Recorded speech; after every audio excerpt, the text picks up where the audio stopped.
आणि सुरुवातीलाच बातमी अर्थातच उद्धव ठाकरे यांच्या त्या अर्थानं राजकीय भवितव्याची, या अर्थाने की उद्धव ठाकरे हे आत्ता आमदार आहेत विधान परिषदेचे, पण त्यांची विधान परिषदेची आमदारकीची मुदत लवकरच संपते।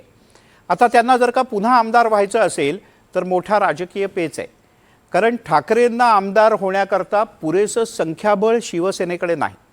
मग जर का आघाडीची मदत घ्यायची झाली तर आघाडीकरता दिल्लीतलं एक खासदारकीचं पद सोडावं लागेल।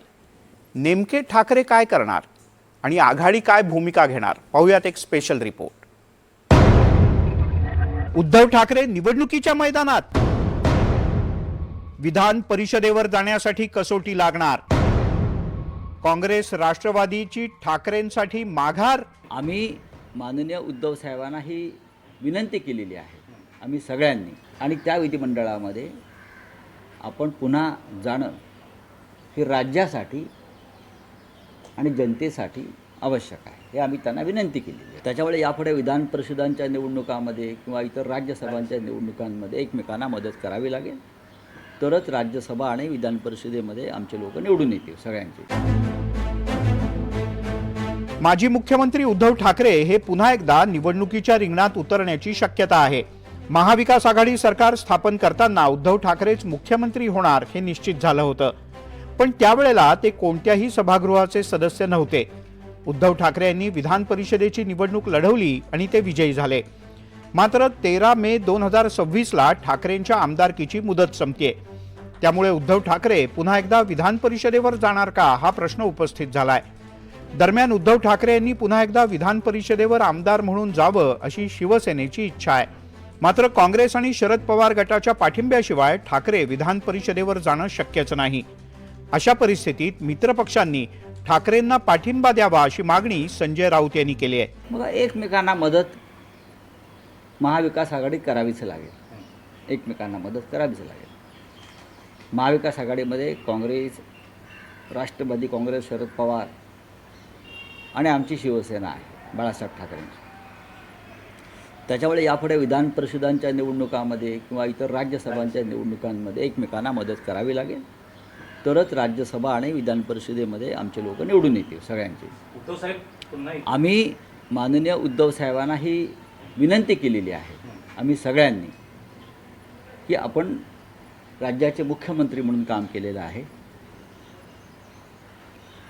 आणि त्या विधिमंडळामध्ये आपण पुन्हा जाणं हे राज्यासाठी आणि जनतेसाठी आवश्यक आहे, हे आम्ही त्यांना विनंती केलेली आहे।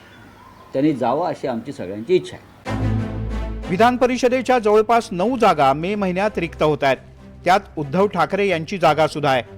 विधानसभेतल्या मतदानावरून विधान परिषदेच्या जागा भरल्या जातील। अशा वेळेला विधान परिषदेत महाविकास आघाडीचा केवळ एकच उमेदवार निवडून येऊ शकतो, त्यामुळे महाविकास आघाडीचा उमेदवार कोण असा प्रश्न निर्माण झालाय। विधान परिषदेच्या आधी 7 जागांसाठी राज्यसभा निवडणूक देखील होणार आहे। राज्यसभेची निवडणूक आधी पार पडल्यास विधान परिषदेची समीकरणं बदलू शकतात। राज्यसभेच्या 7 जागांपैकी संख्याबळानुसार महाविकास आघाडीला केवळ एकच जागा जिंकता येऊ शकते।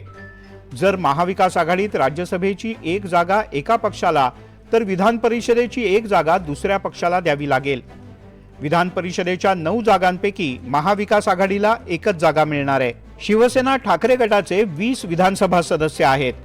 ठाकरेंनी राज्यसभेच्या एका जागेसाठी काँग्रेस किंवा शरद पवार यांच्या गटाला पाठिंबा दिला तर ठाकरेंचा विधान परिषदेत जाण्याचा मार्ग सुकर होऊ शकतो। आता त्यांना काँग्रेस साथ देते का, शरद पवारची राष्ट्रवादी साथ देते का, हे सर्व पाहावं लागेल ना, कारण की त्याच्याशिवाय त्यांना विधान परिषदेत जाता पण येणार नाही।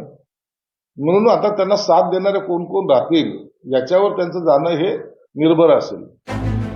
महापालिका निवडणुकीत महाविकास आघाडीमध्ये फूट पडली। उद्धव ठाकरे यांनी राज ठाकरे यांच्यासोबत युती करून स्वतंत्र लढण्याचा निर्णय घेतला। ठाकरे बंधू एकत्र आल्यानंतर काँग्रेसने सुद्धा एकला चलो रेचा नारा दिला आणि शरद पवार यांनी अजित पवार यांच्यासोबत सूत जुळवण्याचा प्रयत्न केला।